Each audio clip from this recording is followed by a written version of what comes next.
नेपाल जल्द ही एक हिंदू राष्ट्र बन सकता है। There are massive protests in Nepal. We're talking tens of thousands of people. They marched through the capital Kathmandu, clashed with riot cops.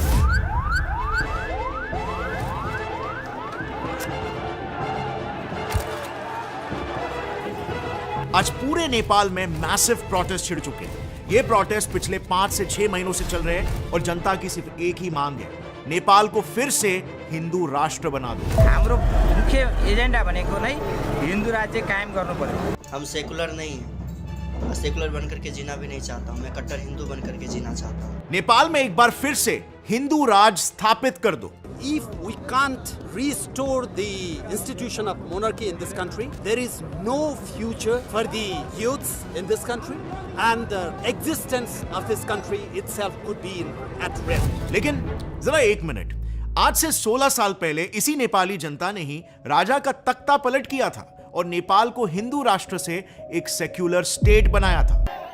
Actually में अगर देखा जाए ना तो नेपाल की हिस्ट्री काफी इंटरेस्टिंग है। इसमें काफी ट्विस्ट और टर्न्स हैं, इतने कि आज तक वहां पर 10 बार गवर्नमेंट चेंज हो चुकी है और उससे भी ज्यादा बार बदला वहां का कॉन्स्टिट्यूशन, जो आज तक 7 बार चेंज हो चुका है। और बिल्कुल हो सकता है कि इस बार इन प्रोटेस्ट के बाद एक बार फिर से चेंज हो, लेकिन इस बार यहां पर मामला थोड़ा सा अलग है। 2 बातें हैं एकदम गौर करने वाली, सो ध्यान से सुनना। पहला कि नेपाल में शुरुआत हुई थी मोनार्की के साथ और फिर उसके बाद डेमोक्रेसी आई और आज नेपाल में कट्टर कम्युनिज्म का राज है। लेकिन मजे की बात यह है कि डेमोक्रेसी होने के बावजूद भी आज वहां की जनता का कहना है कि इससे बेहतर तो हमारी स्थिति मोनार्की में ही थी। सो काफी आयरॉनिक बात है, राइट? हर देश का सपना होता है कि उनके यहाँ पर प्रजातंत्र आए, जहां लोगों को खुद अपनी सरकार चुनने का अधिकार मिले, राइट्स मिले। लेकिन नेपाल में आज मामला थोड़ा सा अलग है। दूसरी बात, ये प्रोटेस्ट का टाइमिंग भी आपको कुछ वियर्ड नहीं लग रहा? मतलब ये उसी वक्त क्यों हो रहे हैं जब इंडिया में इलेक्शन शुरू है? सबको पता है कि बीजेपी की वजह से फिलहाल इंडिया में भी एक हिंदुत्व का वेव चल रहा है। और अगर आप देखोगे तो कई सारे बीजेपी नेताओं ने, इनफैक्ट खुद सीएम योगी आदित्यनाथ जी ने नेपाल को एक लेटर लिखा था ये कहते हुए कि नेपाल को एक हिंदू राष्ट्र बनाओ। बोलता है ये तो हो गया, देश का तो वो तो कर ही लेंगे, श्रीलंका है, नेपाल है, वहां भी तो पार्टी के लेके जाना, वहां भी जीतना है। मुझे पता है कि आज जब भारत में भगवान श्री राम का भव्य मंदिर बन रहा है तो नेपाल के लोग भी इतना ही खुशी महसूस कर रहे हैं। सो दाल में यहाँ पर आपको कुछ काला नहीं लग रहा?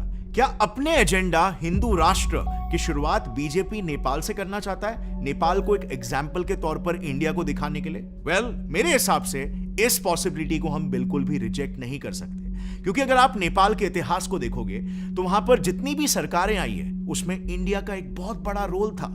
इस स्क्रिप्ट के रिसर्च के दौरान ही मुझे यह पता चला कि इंडिया ने हमेशा नेपाल के पॉलिटिक्स में इंटरफियर किया ही है हिस्टोरिकली, और किस तरह से किया, पॉजिटिवली या नेगेटिवली, इसे अच्छे से समझने के लिए हमें नेपाल के इतिहास से ही शुरुआत करनी होगी कि कैसे हिस्टोरिकली नेपाल एक काफी डिस्टर्ब नेशन रहा है। देखो, आज सिचुएशन कुछ ऐसी है कि 2008 के बाद से ही नेपाल एक डेमोक्रेटिक रिपब्लिक है, यानी कि वहां पर पीएम और प्रेसिडेंट को लोग चुनते हैं, बिल्कुल वैसे ही जैसे इंडिया में होता है। आज नेपाल में in total 13 major political parties है, जिसमें से ये 10 पॉलिटिकल पार्टीज कम्युनिस्ट है। नेपाली कांग्रेस पार्टी ये एक सेंट्रिस्ट पार्टी है, राष्ट्रीय प्रजातंत्र पार्टी ये एक राइट विंग हिंदू पार्टी है और जनमत पार्टी ये कास्ट बेस्ड आइडियोलॉजी वाली पार्टी है। पर आज नेपाल में सरकार इन 4 पार्टीज की कोएलिशन गवर्नमेंट है जो सारे कम्युनिस्ट है, और यही वहां के इन प्रोटेस्ट के पीछे के कारण भी है। बट अब अगर हम 18वीं सदी या उससे भी पहले जाए तो तब नेपाल पर कई सारे हिंदू डायनेस्टीज का राज हुआ करता था, जैसे 12,000 साल पहले मिथिला किंगडम, जिसकी राजकुमारी सीता मां थी। फिर अगर हम 4th से 9th सेंचुरी तक की बात करें तो यहां पर लिच्छावी डायनेस्टी का राज हुआ करता था, जिसकी राजकुमारी जैनिज्म के फाउंडर वर्धमान महावीर जी की मां त्रिशाला थी। इसके बाद भी 18th सेंचुरी तक नेपाल में मल्ला डायनेस्टी और ऐसे कई सारे छोटे छोटे डायनेस्टीज रूल किया करते थे। और फिर 1769 में नेपाल की डेमोग्राफी में एक माइलस्टोन चेंज आया। पृथ्वी नारायण शाह नाम के एक राजा ने पूरे नेपाल को यूनिफाई किया, यानी कि करीब वैसा बना दिया जैसे वो आज दिखता है, और शाह डायनेस्टी की वहां से शुरुआत हुई। लेकिन जैसे जैसे वक्त बीतता गया, आने वाले शाह रूलर्स काफी वीक निकले, जिस वजह से साल 1816 में जब 3rd एंग्लो नेपालीज वॉर हुआ, तब इस जंग में नेपाल की काफी ह्यूमिलिएटिंग हार हुई। इस हार के बाद नेपाल को सिक्किम, कुमाऊं और गढ़वाल इन रीजन्स को ब्रिटिश इंडिया को देना पड़ा। और नेपाल ब्रिटिशर्स का एक प्रोटेक्टरेट बन गया। मतलब उनके देश के फॉरेन अफेयर्स का डिसीजन अब ब्रिटिशर्स के हाथ आ गया। अब आपने काफी बार सुना होगा, इवन हमने भी इस पर एक वीडियो बनाया कि ब्रिटिशर्स कभी भी नेपाल पर राज नहीं कर पाए। तो जानते हो उसके पीछे की वजह क्या थी? तो जब शाह राजा कमजोर हो गए, उनकी इस कमजोरी का फायदा उठाया उनके राज्य के पीएम जंग बहादुर राणा ने। उन्होंने नेपाल का पूरा कंट्रोल अपने हाथों में ले लिया और तब से नेपाल में राणा डायनेस्टी की शुरुआत हो गई। अब इन राणा रूलर्स की ना सोच थोड़ी सी अलग थी। उन्होंने पावर में बने रहने के लिए ब्रिटिशर्स को सपोर्ट करना शुरू कर दिया। इनफैक्ट उन्होंने तो अंग्रेजों के साथ एक डील तक साइन कर ली कि ब्रिटिशर्स नेपाल के फॉरेन अफेयर्स संभालना कंटिन्यू कर सकते हैं और राजा खुद नेपाली गुरखा सोल्जर्स को ब्रिटिश आर्मी में रिक्रूट होने के लिए सप्लाई करेंगे। अब ब्रिटिशर्स बहुत ही जल्दी समझ गए कि गुरखा सोल्जर्स उनके लिए बड़े काम के हैं, क्योंकि 1857 इंडिया के first war of independence, Afghan war और दोनों वर्ल्ड वॉर्स में उन्होंने ब्रिटिशर्स की काफी मदद की थी। प्लस वो समय ब्रिटिशर्स डिफरेंट कॉलोनीज क्रिएट कर रहे थे, तो उन्हें मिलिट्री मसल की जरूरत थी और ये गुरखा सोल्जर्स वो परफेक्ट मिलिट्री मसल का काम करते हैं। और इसीलिए उन्होंने नेपाल को अपनी कॉलोनी बनाने के बदले राणा का ये प्रस्ताव स्वीकार कर लिया और 1923 में उनसे एक फ्रेंडशिप ट्रीटी साइन करके नेपाल की सॉवरेनिटी को रिकॉग्नाइज किया। अब इसी बीच साल 1947 में भारत आजाद हुआ और अंग्रेज देश छोड़कर चले गए। इस बीच 1948 में नेपाल का पहला कॉन्स्टिट्यूशन बनाया गया, जिसमें राणा रूलर्स ने खुद को ऑन पेपर नेपाल की सुप्रीम अथॉरिटी और पीएम डिक्लेयर कर दिया। पर ऑफ कोर्स आगे चलकर ये ज्यादा सालों तक टिकने नहीं वाले थे, क्योंकि नेपाल के रूलर्स के साथ नेपाल का कॉन्स्टिट्यूशन भी बहुत जल्द बदलने वाला था। सो इंडिया के क्विट इंडिया मूवमेंट से दो लोग, केपी भट्टाराय और बीपी कोइराला, काफी ज्यादा इन्फ्लुएंस हो गए थे। उन्होंने अपने देश में नेपाली कांग्रेस की स्थापना की और नेपाल में राणा रूल के अगेंस्ट ये दो बड़े प्रोटेस्ट छेड़ने लग गए। इन दोनों ही प्रोटेस्ट कहो या मूवमेंट्स कहो, में जनता ने साथ आकर बस एक ही डिमांड रखी, नेपाल को राणा राज से हमेशा के लिए आजाद कर दो और यहां पर डेमोक्रेसी की स्थापना करो। इंटरेस्टिंगली नेपाल में डेमोक्रेसी एस्टैब्लिश करने के पीछे इंडिया का एक बहुत बड़ा हाथ था, और यही वो दौर भी था जब इंडिया का नेपाल की पॉलिटिक्स में इन्फ्लुएंस एकदम से बढ़ गया था। इंडिया ने 1950 में ही नेपाल से फ्रेंडशिप ट्रीटी साइन की थी, जिसका क्लॉज 7 क्लियरली ये कहता है कि दोनों देशों के बॉर्डर्स एक दूसरे के लिए ओपन रहेंगे। उनके सिटीजन्स दोनों देशों में रहने से लेकर लैंड तक ओन कर सकते हैं, सब कुछ फ्रीली कर सकते हैं। और इसी फ्रेंडशिप के तहत इंडिया ने नेपाल में इंडियन आर्मी को भी तैनात कर दिया था। अब देखो, बात कुछ ऐसी है ना, हमारे देश के सिक्योरिटी के पॉइंट ऑफ व्यू से भी नेपाल की स्टेबिलिटी और वहां पर एक प्रो इंडिया गवर्नमेंट होना इंडिया के नेशनल सिक्योरिटी के लिए काफी ज्यादा इंपॉर्टेंट था, और आज भी है, क्योंकि वरना चाइना जैसे कंट्रीज इसका फायदा भरपूर उठाएंगे। इसी बात को उस वक्त भी ध्यान में रखते हुए इंडिया ने नेपाल में प्रोटेस्ट लीड कर रहे नेपाली कांग्रेस, राणा रूलर्स और जो राणा से पहले शाह रूलर्स थे, उनके शाह रूलर त्रिभुवन को बुलाया और उन तीनों के बीच में एक पीस एग्रीमेंट साइन करवाया, जिससे वहां के प्रोटेस्ट स्टॉप हो गए और वहां पर एक स्टेबिलिटी आ गई। इस एग्रीमेंट में बेसिकली दो मेजर चीजें डिसाइड हुई। पहला कि राणास का रूल नेपाल में खत्म हो जाएगा, और दूसरा शाह रूलर्स के साथ मिलकर अब से इलेक्शंस कंडक्ट होंगे, जिसमें डेमोक्रेटिकली इलेक्टेड सरकार ही नेपाल को रूल करेगी। और इसके लिए नेपाल का दूसरा कॉन्स्टिट्यूशन ड्राफ्ट किया गया। मतलब बेसिकली नेपाल ऑफिशियली एक कॉन्स्टिट्यूशनल मोनार्की बन गया, सेम जैसे आज ब्रिटेन का केस है। वहां पर राजा स्टेट हेड जरूर है, लेकिन सरकार को लोग ही इलेक्ट करते हैं जो एक्चुअली देश को चलाती है। बट इस केस में राजा के पास भी स्ट्रॉन्ग पावर्स थे नेपाल के केस में, जैसे नेपाल की मिलिट्री राजा के अंडर ही थी। So now as it was decided in the agreement, Nepal में इलेक्शंस कंडक्ट किए गए, डेमोक्रेटिक इलेक्शंस, और Nepali Congress party elections finally जीत गई। अब 1951 के बाद कुछ सालों तक सब कुछ सही चल रहा था, अंटिल 1955 जब शाह राजा त्रिभुवन की अचानक डेथ हो गई और राजा महेंद्र ने गद्दी संभाली। अब इस नए शाह रूलर की कांग्रेस के साथ बिल्कुल भी नहीं बन रही थी, और इसीलिए 1962 में वो नेपाल में नया कॉन्स्टिट्यूशन लेकर आए, जिसमें 3 मेजर एक्शंस थे। एक, राजा ने नेपाल को वापस से कंप्लीट मोनार्की बना दिया। दूसरा,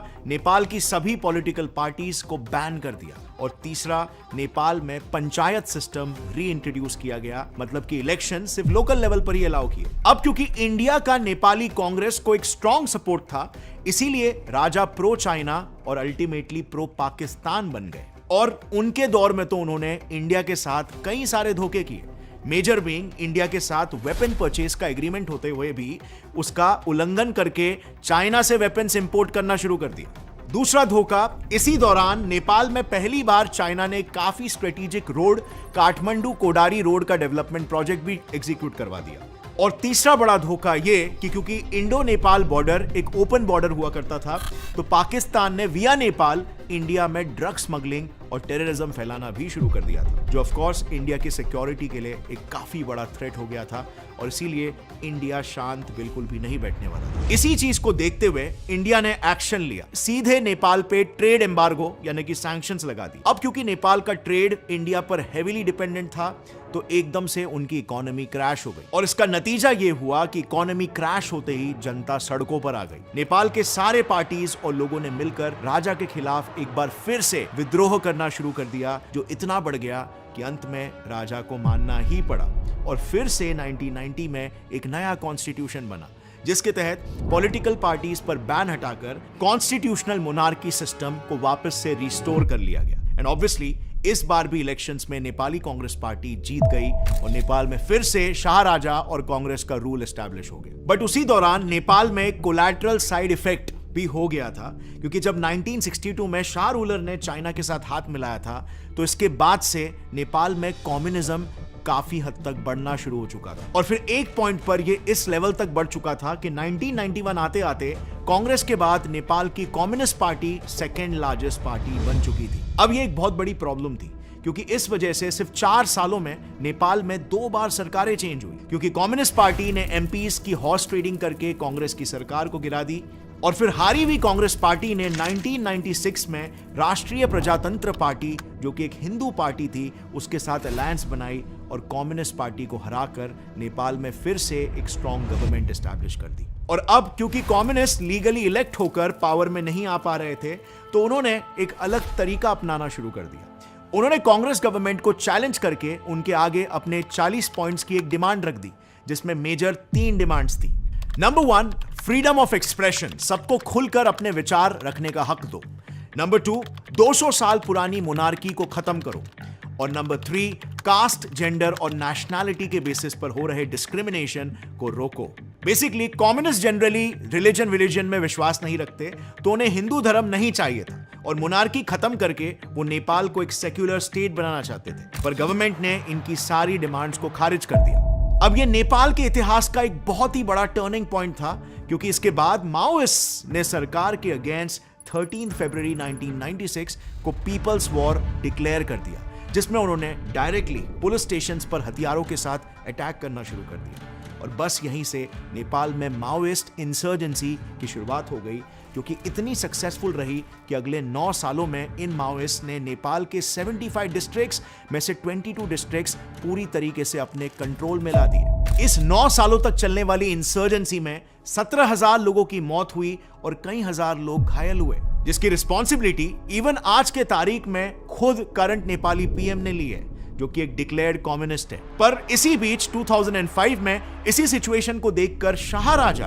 अपॉर्चुनिस्टिक हो गए। उन्होंने इंसर्जेंसी को रोकने के नाम पर देश में इमरजेंसी लागू करवा दी और इसके कुछ टाइम में ही यह डिक्लेयर कर दिया कि अब से नेपाल में फिर से एक बार मोनार्की का रूल होगा, डेमोक्रेसी वापस बंद हो जाए। अब इस प्रोक्लेमेशन के बाद फिर 2006 में पूरे नेपाल में राजा के खिलाफ एक बार फिर से काफी खतरनाक प्रोटेस्ट होने लग गए। उन प्रोटेस्टर्स की वापस से यही डिमांड थी कि मोनार्की को हटाओ और नेपाल में वापस से डेमोक्रेसी लाओ। एंड अगेन नेपाल में एक बार फिर से प्रोटेस्ट देखकर पिक्चर में एंट्री होती है इंडिया की। भारत ने फिर से राजा, माओइस्ट और रूलिंग पार्टी तीनों को एक टेबल पर बिठाया और उनसे कॉम्प्रिहेंसिव पीस एग्रीमेंट 2006 साइन करवाया। बेसिकली सीपीए के अकॉर्डिंग 3 चीजें हुई, मोनार्की खत्म हो गया और कंप्लीट डेमोक्रेसी स्थापित कर दी गई। नेपाल के लिए फिर से एक नया कॉन्स्टिट्यूशन लिखा गया, जिसमें नेपाल एक सेक्युलर देश बन गया। और तीसरी और सबसे इंपॉर्टेंट बात, उसके बाद जो भी इलेक्शंस हुए उसमें फॉर सम रीजन नेपाल में कम्युनिस्ट पार्टी की ही सरकार बनी। लेकिन अनफॉर्चुनेटली 2008 के बाद से नेपाल का डाउनफॉल स्टार्ट हो गया, क्योंकि जब से ये डेमोक्रेसी आई उनके यहाँ पर 10 बार सरकार बदली है। एक भी गवर्नमेंट वहां पर अपने 5 साल का पूरा टर्म पूरा नहीं कर पाई है। आज वहां ऐसी सिचुएशन है कि हर पार्टी, चाहे ऑपोजिशन हो या रूलिंग, सब पावर के पीछे किसी के साथ अलायंस बनाते फिरते हैं और सिर्फ पावर में रहने की कोशिश करते हैं। यही इनकी स्ट्रगल हो गई है। वहां पर इतनी पॉलिटिकल इंस्टेबिलिटी है कि आज तक उनका कॉन्स्टिट्यूशन 7 बार चेंज हो चुका है। और फिर ऐसे पॉलिटिकली अनस्टेबल क्लाइमेट की वजह से दुनिया भर के प्रॉब्लम्स होते हैं। जैसे नेपाल में करप्शन भी काफी बढ़ चुका है, इस हद तक कि एक प्रोमिनेंट नेपाली न्यूज आउटलेट के हिसाब से नेपाल में यह कॉमन परसेप्शन हो चुका है कि सरकार देश की सिक्योरिटी एजेंसी से लेकर जुडिशरी तक सब के सब करप्टेड है। खुद काठमांडू यूनिवर्सिटी के एक सर्वे में पता चला कि हर छोटे से बड़े काम करने के लिए वहां पर ब्राइब देना पड़ता है, घूसखोरी करनी पड़ती है, इंक्लूडिंग कोर्ट्स में भी। इनफैक्ट हाल ही में नेपाल के कई बड़े स्कैम्स सामने आए जिसमें खुद नेपाल की गवर्नमेंट इन्वॉल्व थी। जैसे 2019 में एक स्कैम पकड़ा गया जिसमें कुछ land brokers, land revenue officials और मिनिस्टर्स ने गवर्नमेंट लैंड को ही सीक्रेटली सस्ते रेट्स में बेच दिया था। 2020 में उनके मिनिस्टर ऑफ कम्युनिकेशन का एक ऑडियो टेप वायरल होता है जिसमें वो सीधे सीधे कॉन्ट्रैक्ट अलॉट करने के बदले 70 करोड़ रुपए मांग रहे हैं। और फिर 2022 में तो उनके फाइनेंस मिनिस्टर पर ही एलिगेशंस लग गए कि उन्होंने बजट सेशन के सिर्फ एक ही दिन पहले किसी 2 लोगों के कहने पर पूरे देश के इनकम टैक्स रेट्स को चेंज करवा दिया था। Can you believe this? सिर्फ 2 लोगों के कहने पर पूरे देश का इनकम टैक्स डिसाइड हो रहा है। और सबसे अनफॉर्चुनेट बात इसमें यह है कि किसी भी मिनिस्टर को इन केसेस में कोई भी सजा नहीं मिली, उनके खिलाफ सारे एविडेंसेस होने के बावजूद भी। आज नेपाल में मौजूद इस रैम्पेंट करप्शन और मिसमैनेजमेंट का नतीजा यह है कि नेपाल की इकोनॉमी डूब रही है। जब से नेपाल में मोनार्की हटी है, उनका जीडीपी नीचे ही गिरते जा रहा है। देश हैवी ट्रेड डेफिसिट में है, यानी कि पहले अगर नेपाल 1 रुपए की चीजें बेचता था और 2 रुपए की चीजें इंपोर्ट करता था, तो आज नेपाल की हालत कुछ ऐसी है कि अगर वो 1 रुपए की चीज को बेचता है तो वो 12 रुपए की चीजों को इंपोर्ट करता है। मतलब उनका ट्रेड डेफिसिट अराउंड 13 फोल्ड्स बढ़ चुका है, जिससे उनके फॉरेन रिजर्व्स काफी ज्यादा तेजी से खत्म हो रहे हैं। नेपाल में इन्फ्लेशन रेट भी 2% से 7.7% हो गया। मतलब वहां पर इन्फ्लेशन 4 गुना बढ़ चुका है और आज नेपाल में 4.6 मिलियन लोग भुखमरी से जूझ रहे हैं। कहने का मतलब यह है कि अब वहां की जनता का यह कहना है कि इससे अच्छी व्यवस्था तो हमारे राजा के राज में ही थी। डेमोक्रेसी में तो उल्टा वहां पर करप्शन और इन्फ्लेशन काफी ज्यादा बढ़ चुका है। अब नेपाल की पूरी हिस्ट्री को समझने के बाद अब इसमें देखते हैं कि हिंदू राष्ट्र का एंगल कहां से आया। क्यों आज के तारीख में नेपाल में हिंदू राष्ट्र की डिमांड एकदम तेजी से फैलने लग गई है? ये मेजरली हो रहा है क्योंकि नेपाल की डेमोग्राफी भी तेजी से बदल रही है। देखो, जब तक नेपाल में कंप्लीट मोनार्की थी, यानी कि 1951 तक की मैं बात कर रहा हूं, तो वहां पर ऑलमोस्ट ना के बराबर क्रिश्चियंस थे। बट जब 2001 में कांग्रेस की सरकार आई, तभी क्रिश्चियंस का नंबर 1,02,000 हो गए।